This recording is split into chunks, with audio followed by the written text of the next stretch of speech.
Barcelona में organised 2015 का mobile world Congress अब तक का सबसे बड़ा एग्जीबिशन रहा था, जिसमें 200 कंट्रीज से आई 2000 ऑर्गेनाइजेशंस के 94,000 पार्टिसिपेंट्स थे।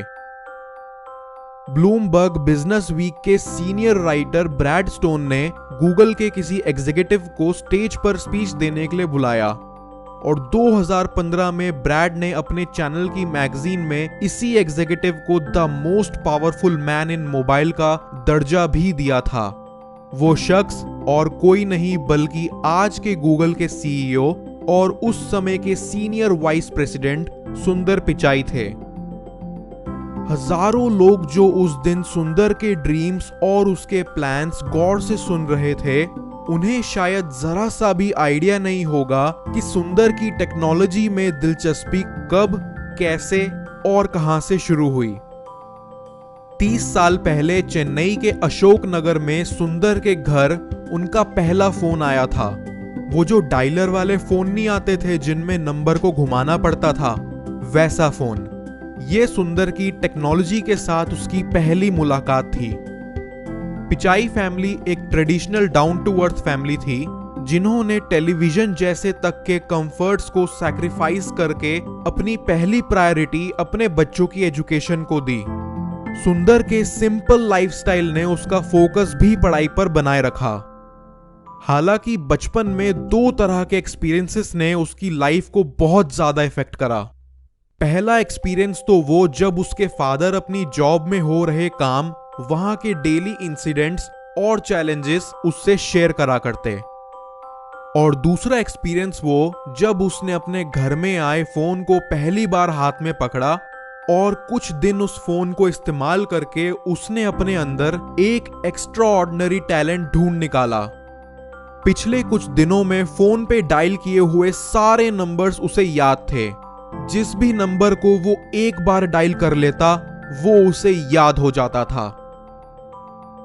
बड़ी हैरानी की बात है कि ऐसा बंदा जो कि गूगल के फाउंडर लैरी पेज का अटेंशन ग्रैब करने में कामयाब रहा, उसे स्कूल कॉलेज में कोई प्रोफेसर ढंग से जानता तक नहीं था। जवाहर विद्यालय स्कूल जहां से सुंदर ने अपनी स्कूलिंग पूरी करी है, वहां के प्रिंसिपल का आज कहना है कि टीचर सिर्फ 2 तरह के बच्चों को याद रखते थे।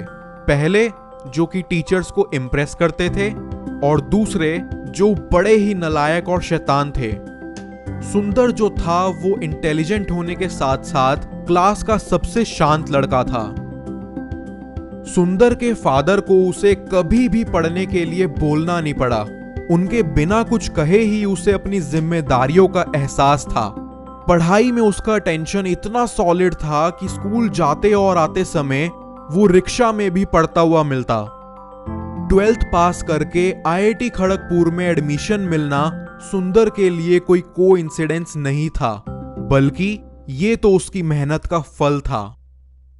फिर आईआईटी में सुंदर को अपने ही बैच की एक लड़की अंजलि पसंद आ गई, और इनकी लव स्टोरी भी एक बिल्कुल क्लासिकल लव स्टोरी की तरह रही।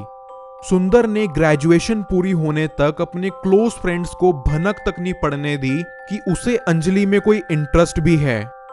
यहां तक कि उसने आईआईटी के फाइनल ईयर में जाके हिम्मत जुटाई और फिर अंजलि को प्रपोज करा, एंड अंजलि ने तभी उसका प्रपोजल एक्सेप्ट भी कर लिया। आईआईटी के बाद सुंदर अपनी मास्टर्स करने स्टैनफोर्ड चला आया। उसके फादर ने अपनी फैमिली सेविंग्स का सारा पैसा उसकी फ्लाइट और मिसलेनियस एक्सपेंसेस पर खर्च कर दिया था। यूनाइटेड स्टेट्स आ जाने के बाद वो बहुत कम अंजलि के साथ टच में रहने लगा।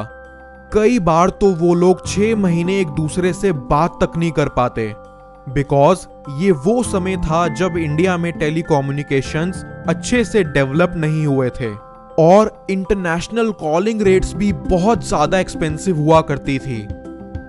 मास्टर्स पूरी करके सुंदर ने जैसे ही अप्लाइड मटेरियल्स कंपनी ज्वाइन करी, उसने अपने और अंजलि के पेरेंट्स से शादी करने की परमिशन मांग ली, एंड फिर फाइनली वो दोनों शादी करके इकट्ठे यूएस चले आए। कुछ टाइम बाद सुंदर ने as a consultant McKinsey company join कर ली और अंजलि ने उसी की तरह स्टैनफोर्ड में एडमिशन ले लिया। 1 अप्रैल 2004 को फिर सुंदर गूगल में अपना पहला इंटरव्यू देने गया। उसी दिन कंपनी ने जीमेल का टेस्टिंग वर्जन लॉन्च करा था।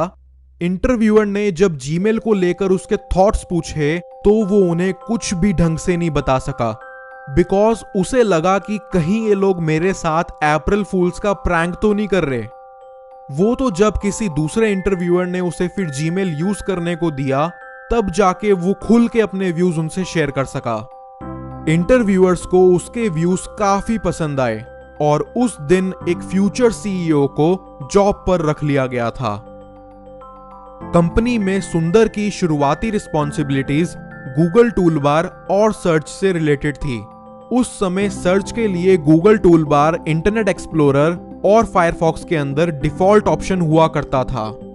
सुंदर लाइमलाइट में तब आया जब उसने ये आर्ग्यू करा कि माइक्रोसॉफ्ट किसी भी दिन अपना खुद का सर्च इंजन डेवलप करके इंटरनेट एक्सप्लोरर में डिफॉल्ट सेट कर देगी और गूगल वहां से परमानेंटली हट जाएगा। सुंदर ने इसका एक सिंपल सा सॉल्यूशन सजेस्ट करा, उनका खुद का डेवलप करा हुआ वेब ब्राउजर, जिसे आज हम सब गूगल क्रोम के नाम से जानते हैं। उस टाइम सीईओ एरिक श्मिड इनिशियली इस आइडिया से कन्विंस नहीं थे। उन्हें लग रहा था कि क्यों फालतू में पंगे लेने हैं, सब कुछ बढ़िया तो चल रहा है। बट सुंदर ने सही टाइम रहते 2006 में एरिक और बाकी टीम लीडर्स को क्रोम प्रोजेक्ट के लिए कन्विंस कर लिया। प्रोजेक्ट अप्रूव करने के 6 महीने बाद वही हुआ जिसका डर था। माइक्रोसॉफ्ट ने एक सुबह पूरे गूगल को हिला के रख दिया। 18 अक्टूबर 2006 किसी को जरा सी भी भनक पड़े बिना उसने इंटरनेट एक्सप्लोरर का डिफॉल्ट सर्च इंजन गूगल से हटा के बिंग पर सेट कर दिया। इंटरनेट एक्सप्लोरर डेली गूगल पर लाखों यूजर्स का ट्रैफिक लाती थी, जिसकी कीमत गूगल के लिए बिलियंस ऑफ डॉलर्स में थी। गूगल के लिए बड़ी किस्मत वाली बात थी कि सुंदर पहले ही ऐसे सर्कमस्टांसेस होने की प्रिडिक्शन कर चुका था। सुंदर ने अपनी टीम के साथ मिलकर 24 घंटे के अंदर इंटरनेट एक्सप्लोरर में एक लूप होल ढूंढ निकाला, जिसकी वजह से जो भी यूजर्स बिंग पर मूव हुए थे उनके सामने एक पॉपअप विंडो ओपन होकर आई, वापस गूगल को अपना डिफॉल्ट सर्च इंजन बनाने के लिए। इस टैक्टिक से उसने गूगल के 60% यूजर्स को वापस रिटेन भी कर लिया। पिचाई और उसकी टीम समझ चुकी थी कि ये तो बस शुरुआत है। इससे पहले कि चीजें और बुरी हों, उन्होंने मार्केट में HP जैसे सभी बड़े कंप्यूटर डिस्ट्रीब्यूटर्स के साथ डील साइन कर ली कि अब से वो अपने पीसी में गूगल टूलबार और उसकी सर्च से रिलेटेड चीजें डिफॉल्ट दिया करेंगी। इस इंसिडेंट ने सुंदर को गूगल में सीनियर वाइस प्रेसिडेंट की पोजीशन पर पहुंचा दिया और साथ ही गूगल को भी क्रोम प्रोजेक्ट के जरिए एक सही डायरेक्शन में आगे बढ़वाया। 2014 में लैरी पेज ने सुंदर को गूगल के सभी प्रोडक्ट्स का ओवरऑल हेड बना दिया, जहां वो फिर अपने अंडर एंड्रॉयड जैसे प्लेटफॉर्म्स को भी संभालने लगा। जिस तरह से पर्सनल कंप्यूटर्स के अंदर ऑपरेटिंग सिस्टम का सबसे बड़ा शेयर माइक्रोसॉफ्ट विंडोज के पास है, उसी तरह से आज की डेट में पर्सनल फोन्स के अंदर ऑपरेटिंग सिस्टम का सबसे बड़ा शेयर गूगल एंड्रॉयड के पास है। गूगल की मैसिव ग्रोथ का कारण कंपनी में हो रही जबरदस्त इनोवेशंस को ही जाता है।